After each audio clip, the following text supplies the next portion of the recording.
Então vamos lá, pessoal, dando sequência à nossa breve análise histórica da interpretação bíblica, vamos continuar falando do método alegórico, entrar no método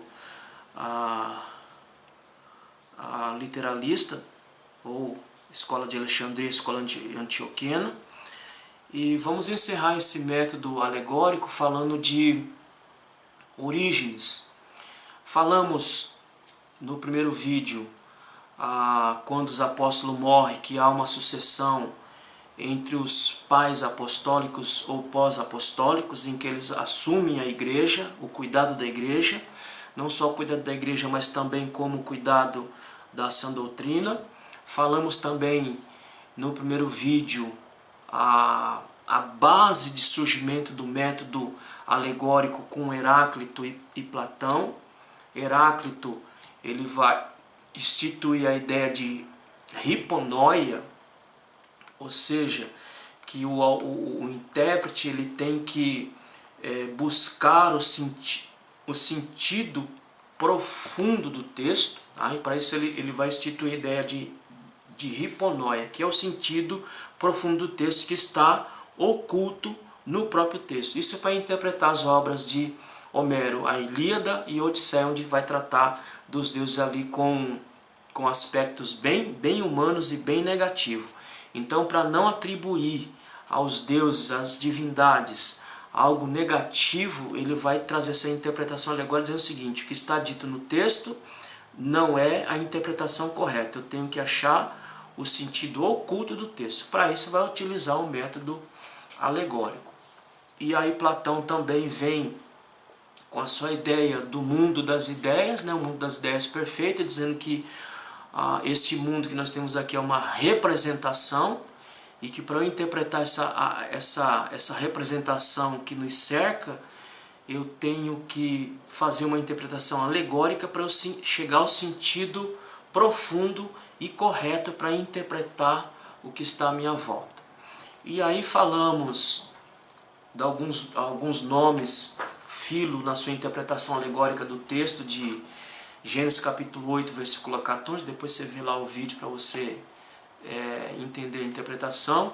Falamos também de Barnabé, com a sua interpretação de Gênesis capítulo 13, de Gênesis capítulo 14, verso 14, dos 318 homens, em que ele diz que ali Abraão sabia o nome e até que Cristo morreria crucificado, isso fazendo uma interpretação alegórica, tá? Isso lá no primeiro vídeo. Falamos também, iniciamos falando sobre os representantes da escola de Alexandria, falamos sobre Clemente de Alexandria e agora vamos falar sobre Orígenes, o grande expoente, ou um dos maiores expoentes desse método interpretativo. Teólogo de grande influência e capacidade intelectual fenomenal em sua época, mas que apesar de toda essa capacidade teológica e intelectual, ele tinha algumas interpretações bem problemáticas, a gente vai ver alguma delas aqui. E para refutar essas interpretações problemáticas de Orígenes, Jerônimo, que seguia o método alegórico e depois acaba abandonando esse método, Jerônimo ele vai refutar algumas ideias de Orígenes. Então, mesmo ele sendo um teólogo capaz e de uma intelectualidade profunda, ele tinha algumas ideias bem problemáticas. Vamos ver alguma delas aqui. Primeiro, Orígenes afirmava que a alma estava presa ao corpo. Então, a ideia de Orígenes é o seguinte, que a alma ela está presa ao corpo como um castigo. Tá? Então, como uma espécie de castigo, a alma ficaria presa ao corpo. Segunda ideia, ele dizia o seguinte, que os demônios eles tinham condições de se arrependerem e que reinariam com os santos no final dos tempos. Então, na cabeça de Orígenes, os demônios eles tinham a possibilidade de se arrepender e que no final dos tempos reinaria com a igreja. Há uma outra interpretação dele, que ele dizia o seguinte, que quando Adão e Eva pecaram, e o texto vai dizer que Deus os vestiu, na verdade aquele Deus os vestiu ali, Deus vestiu Adão e Eva de um corpo humano. Porque até então, antes do pecado, Adão e Eva, eles eram espíritos puros, ou seja, destituídos de corpo. E pós-pecado é que Deus os vestiu com o corpo. Então essas são algumas das interpretações que Orígenes trazia e que Jerônimo ele foi combatendo. Aos 18 anos ele assume a escola de Alexandria, muito novo, e Orígenes diz o seguinte, que o melhor método para a interpretação era o método platônico ou alegórico. O que eu tenho não é o que é, ou seja, o que eu vejo, essa caneta não é essa caneta. Para eu entender essa caneta, eu tenho que ir até o mundo perfeito para eu interpretar essa caneta de forma real. Então, isso que eu tenho aqui é uma representação de uma caneta perfeita que está no mundo perfeito. Então, Orígenes diz o seguinte, o melhor método de interpretação é o platônico, onde eu vou chegar no entendimento real, na interpretação real dos fenômenos ou na interpretação real do texto. Orígenes acreditava que tinha um significado profundo nas escrituras que não poderia ser acessado simplesmente pelo método literalista, ou seja, interpretar a Bíblia de maneira literal. Se eu interpretar dessa forma, eu não vou chegar nesse sentido profundo. Para chegar nele, eu tenho que interpretar de maneira literal, ou seja, eu tenho que interpretar de maneira alegórica. Então, Orígenes diz o seguinte, há um sentido profundo nas escrituras e esse sentido profundo só pode ser acessado pelo método alegórico. Pelo método literalista nós não vamos chegar nesse sentido profundo que Orígenes dizia. Uma das características desse método, como nós estamos vendo aqui, é a busca por esse sentido profundo. E partindo disso, gente, que é o que acontece hoje, quando eu instituo que o método alegórico é um método que eu vou entender a Bíblia, interpretar a Bíblia, e que eu vou buscar o sentido profundo desse texto, de cara isso já vai instituir, colocar na mente do indivíduo que somente os espirituais podem acessar esse sentido. Era o que Orígenes pensava. Orígenes dizia o seguinte, olha, para acessar o sentido profundo das escrituras, somente os espirituais. Ele vai dar 3 níveis de significado para a escritura, a gente vai ver já já. Então ele diz o seguinte, para acessar esse sentido profundo, só os espirituais é que conseguem acessar esse sentido profundo. Ou seja, você já acaba excluindo o restante e deixando a interpretação na mão de alguns privilegiados, por assim dizer. Tá bom? O que também essa ideia de que só os iniciados ou só os espirituais conseguem acessar, isso nada mais é do que um gnosticismo disfarçado, né?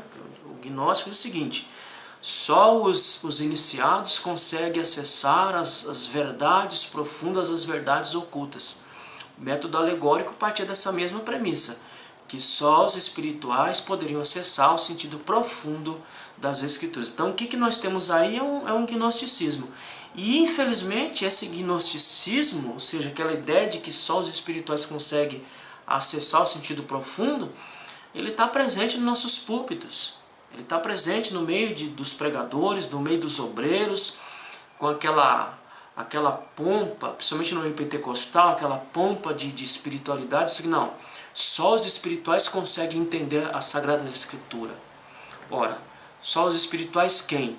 Só aqueles que utilizam o método alegórico, ou seja, são aqueles que querem achar um significado profundo. É como que se a Bíblia tivesse um código secreto que só pudesse ser acessado por algumas pessoas. Então o método alegórico é isso, é como se fosse a Bíblia tivesse lá um código secreto que só os iniciados, só os privilegiados, só os eleitos poderiam acessar. E isso está muito presente nos púlpitos pentecostais. Essa ideia de que só os espirituais conseguem entender, conseguem compreender o texto sagrado de maneira correta. Veja a pobreza onde nós estamos metidos, aonde o púlpito pentecostal está repleto desse tipo de pregadores que pensam dessa forma e que interpretam a Bíblia dessa forma, de maneira alegórica, achando sentido profundo no texto sagrado a partir de um método que pressupõe essa ideia de que há no texto algo escondido que precisa ser acessado, e para ser acessado somente usando o método alegórico. E nessa daí o método literal fica totalmente esquecido, como eu falei no outro vídeo. E quando você dá uma interpretação literal do texto, você tira o chão desses pregadores e ensinadores, porque aí eles não sabem o que fazem com o texto quando você explica o texto de forma literal, de forma gramática e histórica. Então, Orígenes diz o seguinte, que a interpretação literal era para os iniciantes e o alegórico para os maduros na fé. Não é o que nós vemos nos púlpitos hoje? Os ensinadores, aqueles que querem ser mais espirituais que todo mundo, dizem, não, isso aqui só pode ser entendido por espirituais, você está interpretando de maneira equivocada. Então, Orígenes diz o seguinte, o método literal é para os iniciantes, o alegórico é para aqueles que são maduros na fé. Então, ele desenvolveu a ideia que havia 3 níveis ou 3 sentidos nas Escrituras. Então, Orígenes vai dizer o seguinte, olha, a Escritura ela tem 3 níveis de sentido. Então, dentro do texto sagrado, existem 3 níveis de sentido. Quais são? Primeiro, o carnal. É a interpretação literal e óbvia, corresponde à carne ou ao corpo humano, que é visível e evidente a todos que o veem. Esse tipo de interpretação é para os indoutos. Então, para Orígenes, primeiro método, o primeiro nível é o carnal. E esse é para os indoutos, para aqueles que não têm tanta espiritualidade assim. Segundo, da alma, aqueles que já fizeram algum progresso na vida cristã, começam a discernir sentidos mais além do óbvio, ou seja, ele começa a ir para além do texto para cavar lá no fundo para achar o sentido profundo. E por último, ele vai dizer o nível espiritual, que é a interpretação alegórica, própria dos que são espirituais. Então, Orígenes diz o seguinte, a Bíblia tem 3 níveis de sentidos. Primeiro, carnal, que é o literal, que é os indoutos. Segundo, aquele da alma, que é para aqueles que já estão fazendo algum progresso, que já começam a acessar o sentido profundo. E o terceiro, o espiritual, que é a interpretação alegórica, que somente os espirituais conseguem acessar. Agora, Orígenes ele vai fundamentar esses níveis de sentido nas Escrituras, citando um texto de Provérbios capítulo 22 e versículo 20. E aqui ele usa a tradução da Septuaginta. Tá? Então eu estou lendo aqui a Septuaginta, a tradução de Provérbios capítulo 22, versículo 20, da onde Orígenes vai tirar a ideia de que o texto tem 3 níveis de sentido. Olha o que diz. E tu representas estas coisas de maneira tripla, em conselho e conhecimento, para que possas responder palavras de verdade aos que propõem estas palavras a ti. Então veja, ele vai tirar daqui essa ideia de que a Bíblia tem 3 sentidos. Provérbios capítulo 22 e verso 20. Então é daqui que ele vai tirar essa ideia, de que há no texto 3 níveis de sentido dentro do texto. Quais são? O carnal, que é os indoutos, que é a interpretação literal. Quem faz essa interpretação literal é o carnal, que é o indouto. O sentido da alma, que são aqueles que estão iniciando já para acessar o sentido profundo, aqueles que estão tendo algum progresso, então já conseguem acessar. E o espiritual, que é a interpretação alegórica, que é somente para os maduros. Então é daqui de Provérbios capítulo 22, versículo 20, seguindo a tradução da Septuaginta, é que ele vai tirar essa ideia dos 3 sentidos, aí, dos 3 níveis de sentido da Escritura. Agora vamos ver como que ele interpreta alguns textos aqui. Por exemplo, em Gênesis capítulo 24, versículo 17 e 15, onde Rebeca vai tirar água do poço e os servos de Abraão, o servo de Abraão encontra ela ali, ele vai dizer o seguinte, que o significado desse texto significa que diariamente devemos ir aos poços da Escritura para ali nos encontrarmos com Cristo. Então, ali não é literal, tá? O ato de Rebeca pegar água ali é alegórico. E significa que eu tenho que ir diariamente a esses poços, que no caso aqui é a Escritura, para ali nos encontrarmos com Cristo. Então, o texto perdeu o sentido literal. Olha Êxodo capítulo 1, versículo 15 e 16. Aonde Faraó manda matar os meninos ali e preservar as meninas. Olha o sentido que ele dá para o texto. Os meninos significa o espírito intelectual e sentidos racionais, enquanto as meninas significam paixões carnais. Essa é a interpretação que ele dá para Êxodo capítulo 1, versículo 15 e 16, aonde Faraó manda matar os meninos e preservar as meninas. Os meninos significam o intelectual, o racional, enquanto as meninas significam as paixões carnais. Olha João capítulo 2 e versículo 6, as 6 talhas de pedra que os judeus usavam para a purificação. Olha o sentido que ele dá. Significa o sentido moral e literal das escrituras, e às vezes o espiritual. Então as 6 talhas significam o sentido moral e literal das escrituras, e às vezes o espiritual. Agora Mateus capítulo 19, versículo 9, aonde fala acerca do divórcio, para ele não é literal. Ele vai interpretar isso da seguinte forma: é a separação da alma do seu anjo da guarda. Então, Mateus 19, 9 não é o que diz. Mateus 19, 9 é a separação da alma do seu anjo da guarda. Então, isso é interpretação alegórica. Agora, esse tipo de interpretação surge com a necessidade de interpretar alguns textos difíceis, tanto para defender a igreja quanto o ataque dos judeus e pagãos. Então ela surge com essa necessidade. Agora o problema é que eles extrapolaram na interpretação, né? Aplicaram a interpretação alegórica em todo o texto, por todo o texto. Não tem interpretação literal, só interpretação alegórica. Qual é o grande problema de se interpretar de maneira alegórica para nós encerrarmos essa parte? O grande problema desse tipo de interpretação é o subjetivismo. Ou seja, a interpretação fica a critério do intérprete. A interpretação fica ao gosto do intérprete. A interpretação fica presa às ideias pré-concebidas do intérprete. Ou seja, eu jogo no texto a interpretação que eu quero, ou a interpretação que me convier. Existem muitas interpretações alegóricas sacralizadas no nosso meio. Depois você vasculha meu canal e tem várias interpretações de texto que eu dou aí, que é feita interpretação alegórica, em que o texto é totalmente desfigurado.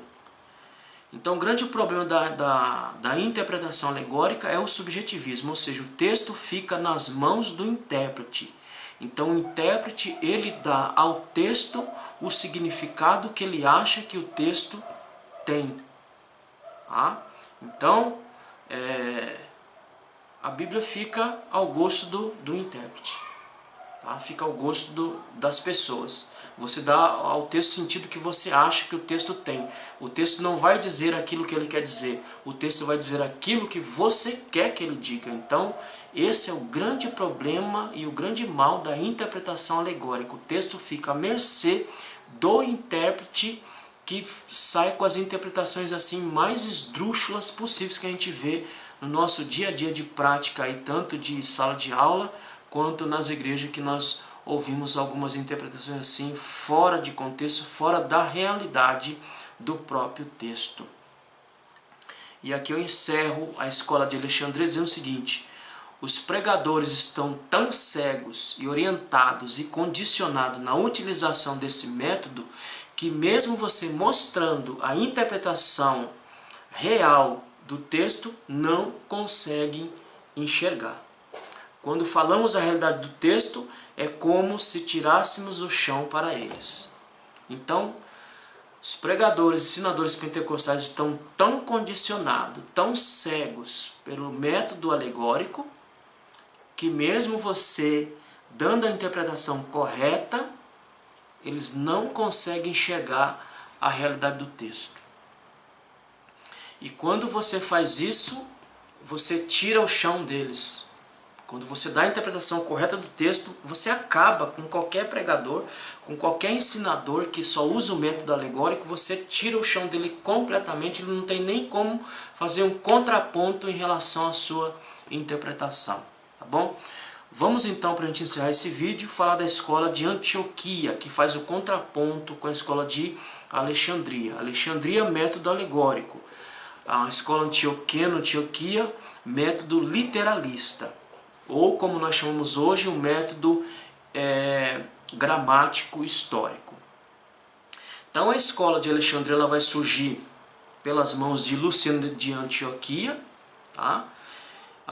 E com ele a erudição bíblica desse período ganha uma nova perspectiva interpretativa, focando no sentido literal da escritura e uma busca mais acurada nos originais. Então, quando Luciano de Antioquia ele surge, ele vai trazer uma erudição muito forte para a interpretação bíblica, porque ele vai privilegiar o sentido literal das escrituras e uma busca mais acurada nos originais. Então ele vai fazer um contraponto contra a escola de Alexandria.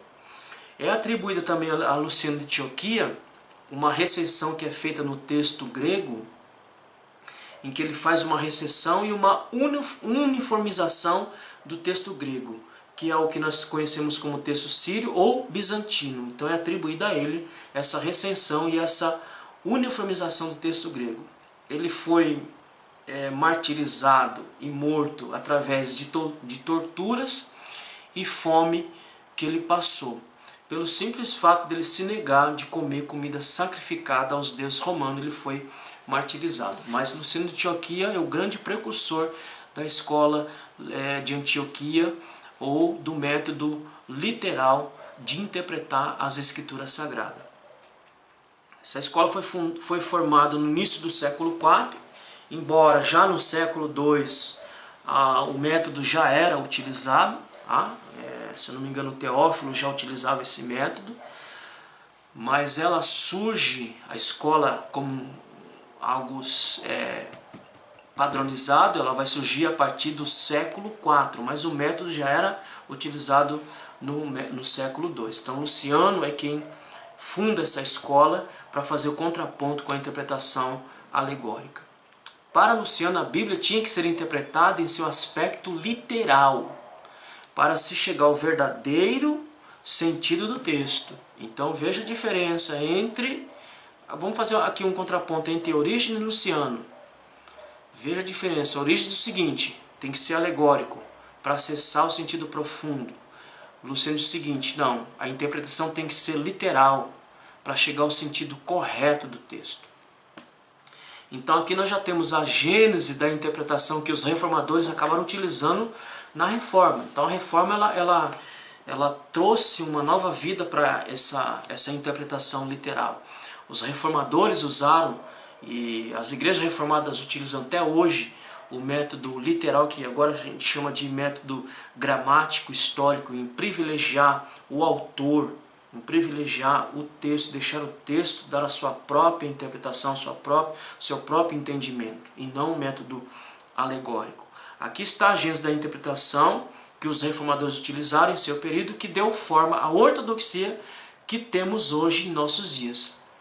Então, o que nós temos hoje como ortodoxia se deve muito a esse novo impulso que os reformadores deram à interpretação literal do texto.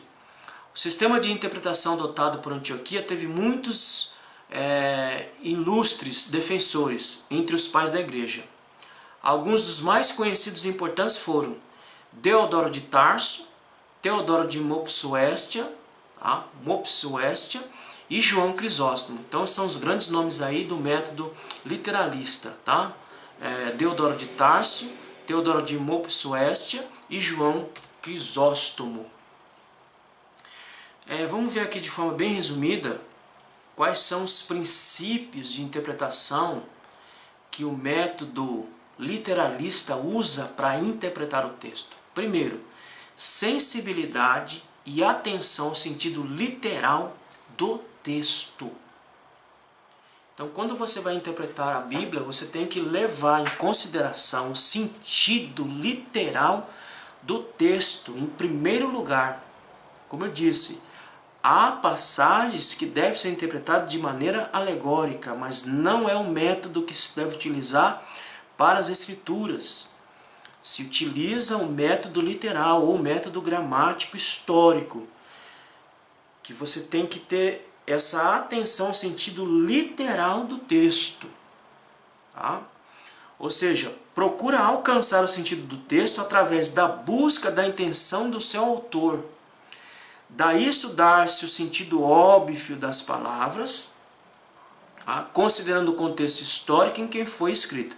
Então, primeiro princípio, ter atenção ao sentido literal do texto, buscando alcançar a intenção autoral. Então, o que é que o autor quis dizer? Para eu descobrir o que o autor quis dizer, eu tenho que levar em consideração o sentido literal do texto e o contexto histórico que o texto foi construído. Então esse é o primeiro princípio, sensibilidade e atenção ao sentido literal do texto. Ou seja, buscar a intenção autoral e também levar em consideração o contexto histórico. Segundo, houve a criação de uma teoria, de um conceito chamado teoria. Eu vou ler e vou explicando. Esse termo designava o estado mental dos profetas, em que recebiam as visões, em oposição à alegoria. Era uma intuição ou visão pela qual o profeta podia ver o futuro através das circunstâncias presentes. Depois da visão era possível para ele descrever em seus escritos tanto o significado contemporâneo dos eventos, bem como seu cumprimento futuro. A teoria era o princípio usado pelos antioquianos para se descobrir um sentido mais que literal nas palavras dos profetas do Antigo Testamento, permanecendo-se assim fiel ao seu sentido literal. Entretanto, embora reconhecesse que havia um sentido mais profundo e completo nas palavras dos profetas, estavam bem distante da alegorese alexandrina. Então, a ideia dessa teoria, desenvolvimento desse conceito de teoria é o seguinte: o profeta ele recebia a profecia, ele tinha consciência daquilo que ele estava recebendo e ele sabia o significado daquela profecia. Não é a ideia de que ele recebia, mas ele não entendia. Ele recebia e entendia a revelação que ele estava recebendo. A partir disso, a escola literal ela vai levar em consideração esse aspecto mental dos profetas, vai interpretar até certo ponto de maneira alegórica, mas não vai desprezar o sentido literal. Então esse é o segundo princípio de interpretação. Tá? Aonde há uma ideia, uma interpretação alegórica, eu interpreto, mas não posso nunca fazer da alegoria o método interpretativo. Eu vou utilizar o método literal, levando em consideração o sentido literal, levando em consideração o sentido autoral e o contexto histórico. Então isso é o conceito de teoria. O profeta tinha visão, mas ele tinha plena consciência daquilo que ele estava recebendo e o seu sentido. A isso, o intérprete tem que buscar entender a mente do autor, do profeta. Aonde houver alegorese, ele faz essa alegorese, mas privilegiando o sentido literal. Terceiro princípio, não negavam o caráter metafórico de algumas passagens. Reconheciam que havia um sentido mais profundo nas profecias do Antigo Testamento e que havia tipologias, como a que Paulo fez em Gálatas capítulo 4, versículo 21 e 31. Entretanto, afirmavam a historicidade narrativa veterotestamentária e procuravam em seguida descobrir o sentido teológico da mesma. Aqui, se eu não me engano, é a passagem de Agar, em que Paulo faz a alegoria entre Agar, a filha do Isaac e Ismael. Ele faz uma alegoria, mas ele não despreza o sentido literal do texto. Então, essa é a regra. Eu entendo de maneira alegórica, mas não posso desprezar o sentido literal do texto. Quarto, buscavam determinar a intenção do autor pela atenção cuidadosa ao sentido histórico das palavras em seu contexto original. Então, o quarto princípio é determinar a intenção autoral. Qual era a intenção do autor quando escreveu? Qual era a intenção do autor quando colocou determinada palavra ou determinada construção verbal ou a frase como um todo? Qual era a intenção do autor? Quinto, eram contra descobertas arbitrárias de Cristo no Antigo Testamento, ou seja, aquela ideia de que alguns veem Cristo em todas as partes do Antigo Testamento. Então, Cristo está, de Gênesis a Apocalipse, Cristo está ali presente em tudo. Então, eles eram contra essa ideia. Como feita pela Alegorias Alexandrina, que via Cristo em tudo quanto é lugar do Antigo Testamento. Concordavam que Cristo estava presente nas Escrituras do Antigo Testamento, mas reagiram contra a ideia de que cada palavra, evento, número, personagem ou instituição das mesmas poderia ser interpretada de forma alegórica, de modo a sempre encontrar-se Cristo nelas. Então, eles eram contra o quê? Há passagens que fazem referência a Cristo no Antigo Testamento, fato, mas há passagens que não. O problema da alegoria é que se vê Cristo em todas as passagens. Não existe passagem no Antigo Testamento que não se vê Cristo. Se vê Cristo, por exemplo, lá no sacrifício, em que, por exemplo, no sacrifício não, você vê, por exemplo, cada passagem que é pegada no Antigo Testamento, eles viam eles interpretavam como sendo Cristo presente ali. Eu vou exemplificar aqui para ficar mais fácil para a gente aqui. Já eu vou mostrar alguns textos aqui que mostram essa realidade que nós estamos falando aqui. Por exemplo, olha, vamos ler aqui para a gente entender essa questão em que aquele que vai pela escola alegórica acha Cristo em todas as passagens. Os antioquianos é o seguinte: eu não posso generalizar ver Cristo em todas as passagens do Antigo Testamento. Tá bom? Nós vamos ver um exemplo daqui a pouquinho referente a essa questão aqui. Vamos ver aqui alguns nomes importantes desse tipo de pensamento, e nós vamos ver como não podemos ver no Antigo Testamento Cristo presente em todas as passagens. Teófilo de Antioquia, um dos precursores da escola de Antioquia, ele enfatizava o seguinte: o Antigo Testamento é um livro histórico, contendo a história autêntica dos atos de Deus para com Israel. Então, Teófilo já está deixando bem claro. É um texto histórico que relata a história deste povo, ou seja, do povo Israel, e que há interpretações específicas para Israel que não se aplica nem à igreja e nem a Cristo. Ele esforça-se para traçar uma cronologia bíblica da criação até os seus dias. A mensagem do Antigo Testamento é que o Deus de quem ele dá testemunho é o Criador dos céus e da terra. Isso é possível porque os autores humanos foram inspirados por Deus e podiam, portanto, escrever sobre coisas que aconteceram antes e depois de sua época. Lembremos que muitos intérpretes alexandrinos tendiam a rejeitar a importância da historicidade do relato da criação. Ora, para alguns alexandrinos, o relato da criação ele tem que ser interpretado de maneira alegórica e não de maneira literal, ou seja, não aconteceu. É só um texto alegórico para uma verdade profunda. Existiu um grande teólogo chamado Rodolphe Bultmann, que ele instituiu um método interpretativo de desmitologização. A ideia dele é o seguinte: eu tenho que tirar todos os mitos do texto sagrado para eu enxergar a mensagem de Cristo.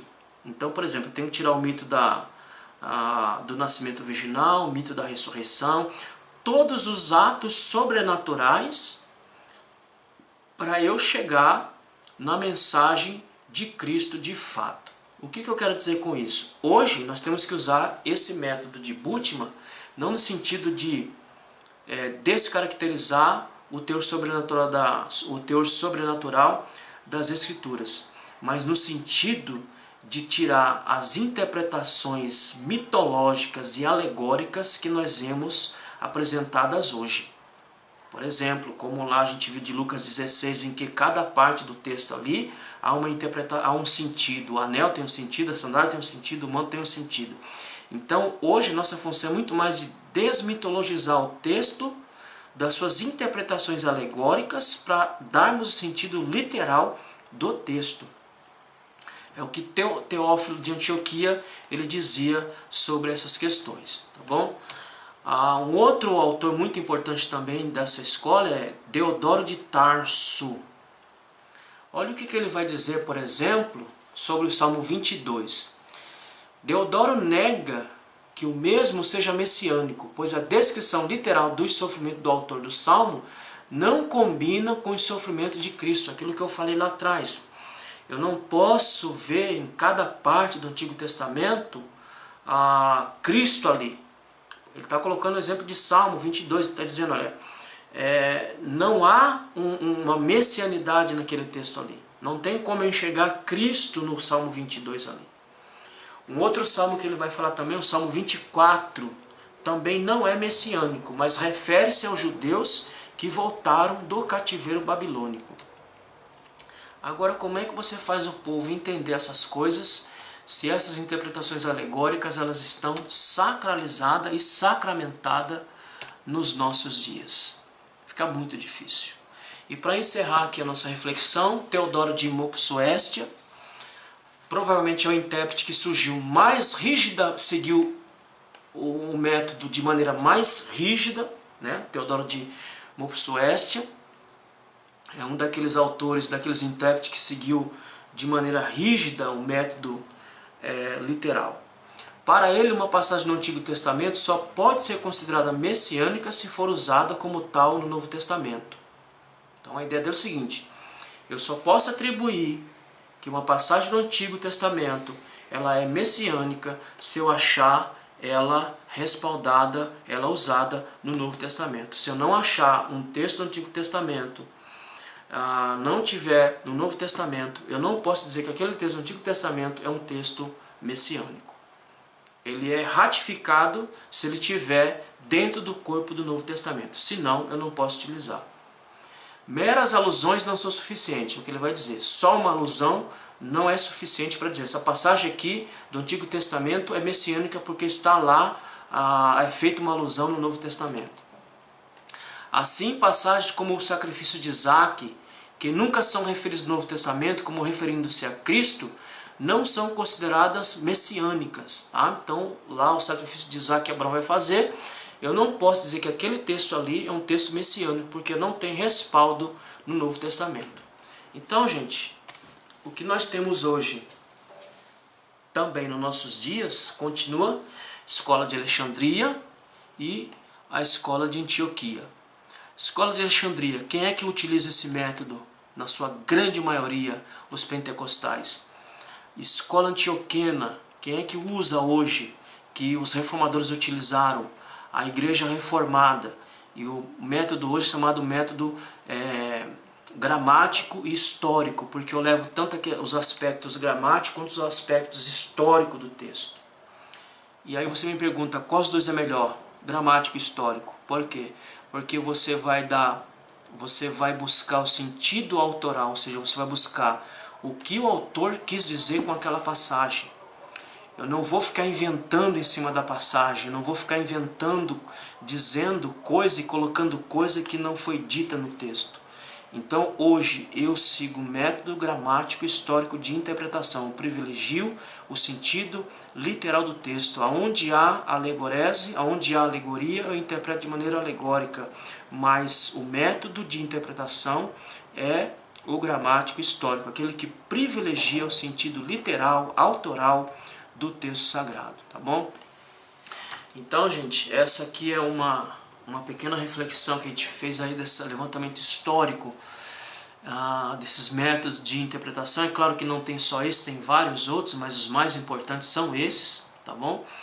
E que você possa tomar cuidado quando você estiver analisando um texto, estudando um texto, sempre levar em consideração seu sentido literal. E aonde tiver alegoria, interprete-se de maneira alegórica, mas o método de interpretação é o método literal, privilegiando o autor, privilegiando a mensagem do autor. Porque eu privilegiando a mensagem do autor, automaticamente eu vou estar ouvindo aquilo que Deus realmente quis dizer.